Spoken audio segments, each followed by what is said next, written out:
It's a short video on fitting a boat number.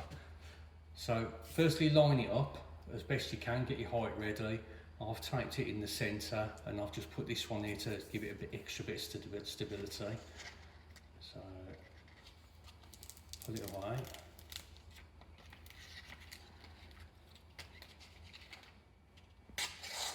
Cut down, take that off.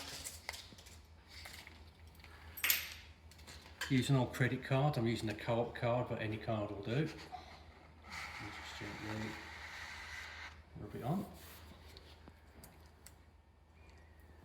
Take the centre piece off. Take the end piece off. And repeat on the other side. Pull it away. Make sure the numbers come away. If any of them start to stay on the paper, just rub it back down again and carry on.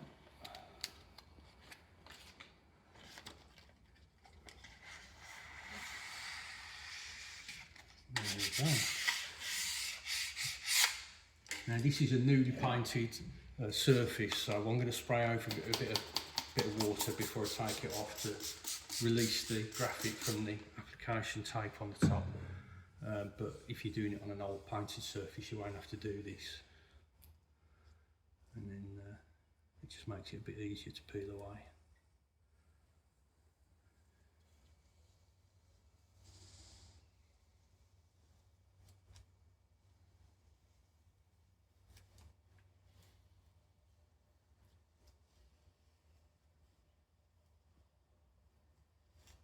There you go.